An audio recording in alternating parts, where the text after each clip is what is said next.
Halo bro dan sis, semoga kabar hari ini fine-fine aja. Balik lagi di Big Joke. Dan topik yang akan kita paparkan kali ini kembali seputar histori sebuah ideologi gerakan, dan salah satunya adalah The Taqwa Corps, sebuah gerakan punk muslim pertama di Amerika yang kontroversial. Catatan mengenai The Taqwa Corps ini menuai protes dari hampir seluruh aktivis muslim di dunia karena dianggap sangat menyimpang dari ajaran Islam sesungguhnya. Bahkan di video ini banyak bagian yang tidak bisa kami tampilkan atau ceritakan karena dirasa tidak pantas atau cukup sensitif bagi konsumsi publik. So langsung aja, seperti ini ceritanya. Berpusat pada tokoh bernama Yusef, mahasiswa teknik asal Pakistan yang sedang dalam masa studi di Amerika.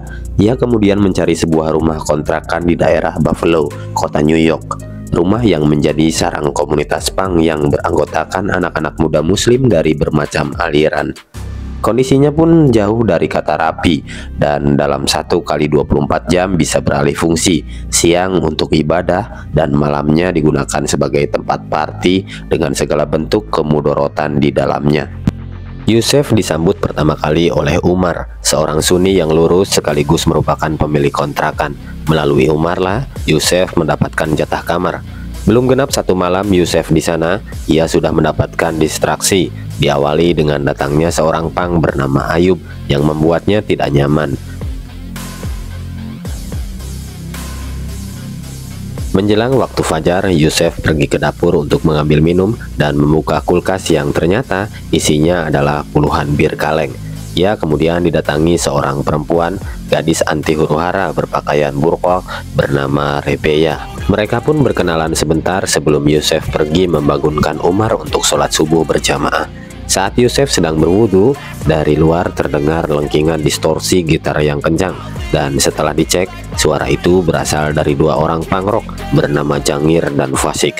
Mereka rutin nongkrong begadang sampai pagi. Dua-duanya muslim. Fasik juga sama-sama mahasiswa jurusan kedokteran, namun punya hobi ngegele. Yusef disambut ramah dan diajak bergabung, walau cuma sebentar sebelum Umar mengajak mereka beribadah.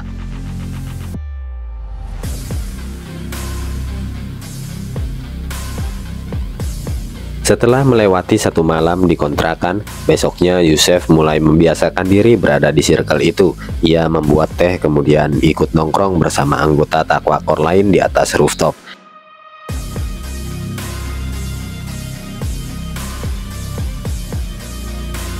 Di sini Yusef mulai penasaran dan bertanya apa itu Taqwa Corps.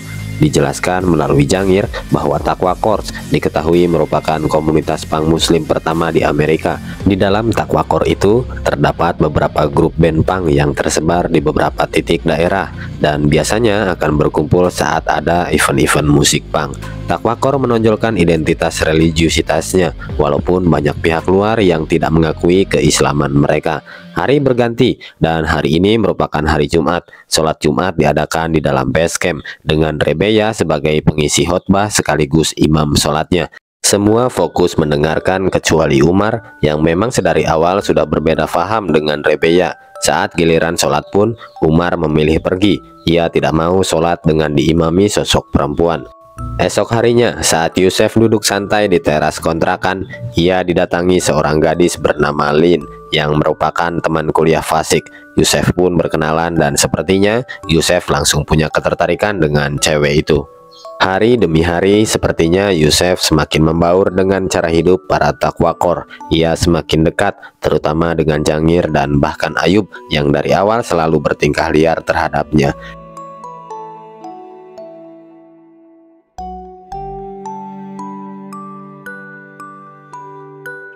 Yusef juga sedikit-sedikit mulai disuapi paham-paham liberal dari Rebeya. Ia sering diajak diskusi di kamarnya.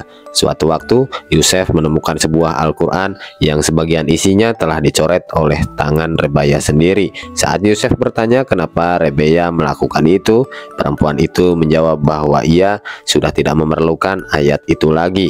Ada beberapa ayat Al-Quran yang tidak ia perlukan dalam hidupnya. Salah satunya adalah ayat yang menyebutkan bahwa seorang laki-laki berhak memukul istrinya. Kemudian Yusuf menjelaskan makna ayat itu, yang mana maksudnya adalah memukul dengan pelan dengan sehelai rumput.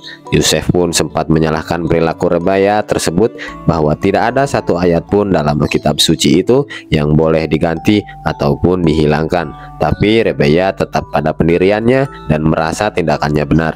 Lanjut malam harinya, seperti biasa jadwalnya pesta dan hura-hura. Yusuf kembali mendapat kenalan baru, yaitu seorang wanita bernama Fatima, seorang muslim yang baru pulang dari San Francisco. Fatima merupakan dokumentator sebuah komunitas gay muslim yang menolak homofobik Islam ortodok. Fatima juga mengabarkan bahwa akan ada seorang kenalannya bernama Muzamil alias Mouzi yang akan datang berkunjung sekaligus menyampaikan gagasannya di Buffalo University. Dan benar saja, Muzamil pun datang keesokan harinya. Walaupun dia merupakan aktivis kaum sesama, tapi ia disambut layaknya tamu istimewa di sana.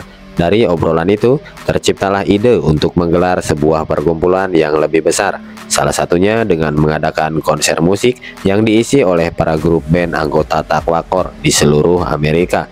Singkat cerita, hari yang mereka rencanakan itu pun tiba. Rombongan band satu persatu datang di Buffalo, diawali oleh Bilal Boulder, sebuah band yang menolak segala bentuk kemaksiatan. Satu-satunya band yang memilih memisahkan diri dan tidur di dalam mobil hingga hari besok tiba. Dan singkat waktu, malam pesta itu pun tiba. Di bawah pengaruh Amer, semua orang larut dalam euforia malam itu. Sejumlah pentolan band Taqwa tampil di atas panggung dengan ciri khas musik keras mereka masing-masing. Bilal Boulder pun sudah masuk area konser untuk giliran tampil. Namun kedatangan mereka tidak disambut baik oleh sebagian anggota pesta. Bilal Boulder yang merasa dilecehkan akhirnya mengamuk dan menghantam siapapun yang berada di sekeliling mereka. Jangir yang ingin menghentikan keributan itu pun ikut babak belur. Begitupun Umar yang ikut melerai malah bernasib sama seperti Jangir. Beberapa hari kemudian setelah insiden itu, Taqwa terlihat sangat sepi. Hanya tersisa Yusuf di sana. Yusuf didatangi seorang penulis majalah bernama Hanun, pria yang ingin mengulik soal Taqwa untuk dijadikan headline majalahnya. Namun sayangnya, Yusuf bilang bahwa The Taqwa sudah resmi dibubarkan sesaat setelah insiden perkelahian tempo hari. Dan cerita pun berakhir. Begitulah cerita singkat mengenai sejarah komunitas punk muslim di Amerika. Share dan like video ini jika kalian suka dengan pembahasan semacam ini. Kami cabut dulu, sampai jumpa di alur cerita berikutnya.